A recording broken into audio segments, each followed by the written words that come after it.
Hello, everybody. Brad Jupiter here, and okay. Hello, it is I, the Brad Jupiter of Brad Jupitoria. Yeah. Anyway, I am here again with another video relating to Citadel Forged with Fire, and this is going to be all what we know of it, some theories about it, just a general short video about just talking about the game itself. So, firstly, I guess I'll just read the description on the Steam page. This massive online sandboxed RPG features elements of magic, spellcasting, building, exploring, and crafting. As a newly minted apprentice of the magic arts, you will set off to the dangerous world of Ignis, tame mighty beasts, forge alliances, and explore uncharted territories or fight for dominance. That sounds epic, okay? But as you watched earlier, you've seen the trailer. It's freaking amazing. So, that you, and if you're looking at these screenshots, like the kind of things you'll be able to do in this are going to be really cool. So, can you just imagine you get up your well, okay. So, if you scroll down and you read the description, it will tell you all these fancy things. So, like, the freedom to pursue your own destiny. I think you're gonna be able to just there isn't a set given rules. I don't think for the game. You can pretty much do whatever you want. Like, you can hunt other wizards. You can build massive and you can build massive castles, which we'll get to again later on. You can tame mighty beasts to your bidding. Essentially, it's an open sandbox that has lots and lots of magic. It's pretty cool. So another awesome thing about this is the community is super active. They have a Discord, which I'll link to in the description, a Reddit, which I'll also link, and then a whole bunch of YouTubers, which I will put either at the end of the video or in the description again. So, as for magic, as you can see in the trailer, and when I was reading, I think once you're able to reach level 10, now since I did not receive a beta key, so I'm not 100% sure on that.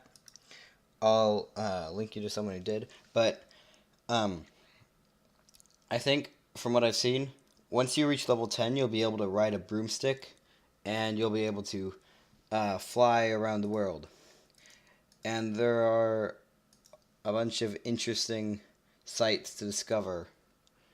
And yeah, so next, well, there are going to be these things called houses. So imagine like the great houses. If you've ever played Morrowind, there are the great houses: Redoran, Telvanni, Lalu, and a few others. Telvanni is a good example of this. They're this big house full of wizards and witches with different it's all focused around spellcraft, and they have all these different hierarchies of ranks and things like that. And I think that's a pretty good example of what will happen in the game. Now, a really cool thing about this is that you'll be able to wage war with opposing houses, or cause internal chaos and ascend the ranks within your own. So, basically, imagine a huge faction war that goes on for weeks or months in game time, and like it all culminates with this massive battle and sacking of the other team's castle, and then you gain control of all their territory and whatnot. I think that'll be a really cool feature that we'll see, and I'm super excited to hopefully set something like that up, which is kind of why we have House Alcanthar, the Discord, which is in the description again. Now, another awesome thing that I can't wait to be able to do is to tame creatures like orcs or horses, wolves, or even a dragon. Like, imagine that. You get to ride on a dragon all around. Like, you see those people on the broomsticks over there, and then you'll be riding your dragon, and you'll be like, "Ha! I have a dragon, but you only have a piece of wood." Ha! You know, that smug look on your face.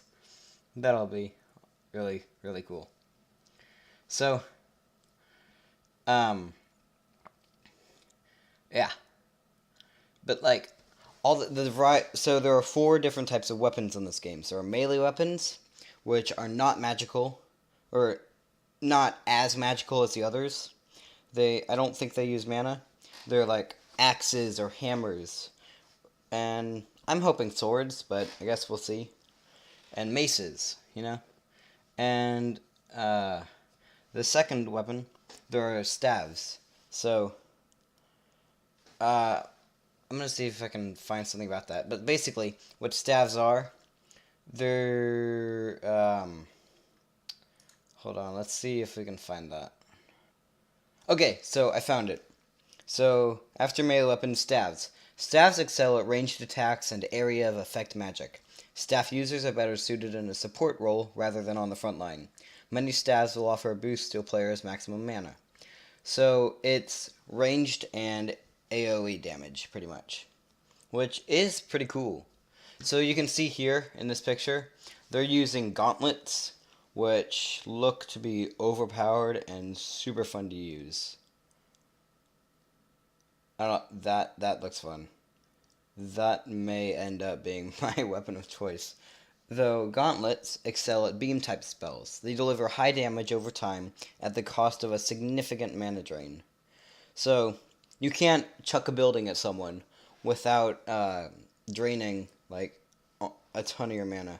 Without, like, if you could just throw buildings willy-nilly whenever you wanted, that would be super overpowered. So I'm glad to have this negative effect there. And then wands. Wands are used for getting rid of demons with no, it's Harry Potter. Expectro Patronus, I think. I probably just insulted like some huge Harry Potter fandom, didn't I? Yeah, well. So wands, they're effective at espionage, quick movement, and confusion. Wands are able to cast many precision ranged attacks and often come with a cooldown reduction bonus, making it perfect for those who like rapid fire combat. So imagine like the magical equivalent of like a pistol or something. Like, I think my weapon of choice is probably going to be gauntlets, and that's going to be fun. I'm excited for that. But telekinesis. Okay, so another thing. So some of the different types of spells that they're going to have are well, I'll leave a link to this page in the description if you want to look at it some more. But essentially, there's a pacify spell which is like taming creatures and whatnot, and like maybe even use some of them as mounts. I think that's gonna be a really cool spell that's gonna be useful. So then there's distract. So like, instead of you're just walking around and you see a bunch of resources, but you wouldn't want people to see you actually physically picking them up. So since you have all this dignity or whatever, you think you're better than everyone else because you're a wizard. You can pick up those objects, or no, that's telekinesis. You can extract materials from there. You can to help build massive let's read the description. We decided a high-level wizard would have too much dignity to be caught hunched over gathering sticks and stones. So we came up with the extract spell.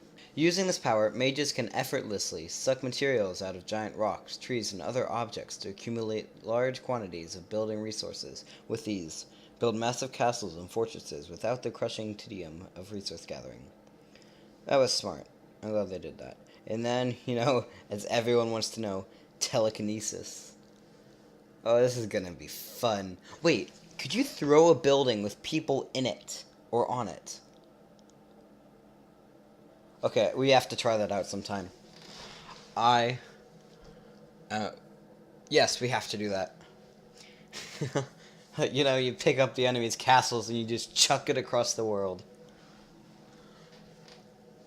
That'd be sweet. And the destruction in this, that just makes it 10 times better. So in the world of Citadel, as you all know, it's a massive open world RPG sandbox. But some of you did not know maybe some of the biomes or environments they have there. So they specifically mentioned sweeping plains. Let's see. Hold on. I'm gonna see if I can find it. Yeah, here we go. Plain. It's 36 kilometers, which is pretty big. I think that's around. It's around the size of Skyrim. So, Skyrim without fast travel. I wonder if there will be a teleportation spell like Blink or something. Or maybe something like Almsdivine Intervention or Divine Intervention in Morrowind or something, where you could like teleport to the nearest tribunal temple or something. I don't know. A teleportation spell to like get to your home base would be nice, but fast travel would not. I would rather not have fast travel or anything like that, because I mean you do get to fly, so you know. So back to this. In Ignis, there's going to be sweeping plains, dense forests, craggy mountains, festering swamps, and frozen tundra. So, oh, and there will be caves and ancient ruins. So, in the world, apparently there's this huge history spanning thousands of years, which I think will be really cool to figure out with you guys. But I'm really hoping they add deserts, because some of my favorite environments in video games are deserts, and I think that would be a whole lot of fun to play in.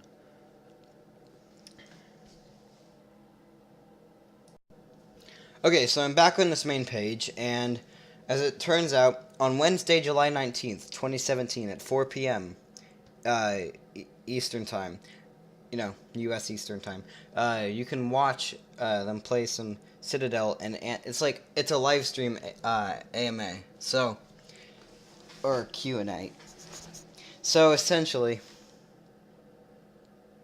if you have a question about the game, go there and ask them, or use the Discord that they have so graciously set up. A link will be in the description.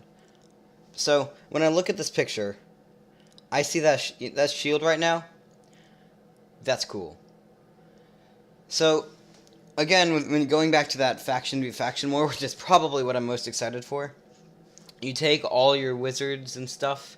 You have this big army at their doorsteps, and then they raise this shield, and so tons of spells are just being chucked at it or whatever, and there are these big, and there's just this huge battle going on, and like it's just gonna be so cool. So excited for it. So yeah, that's pretty much a whole lot of stuff we know. I literally found out about this like 2 days ago, so I'm so excited. I'm so excited to play this with you guys, and I hope you guys are to play with me, because this is gonna be sweet. Thank you very much, and this is Brad Jupiter. So.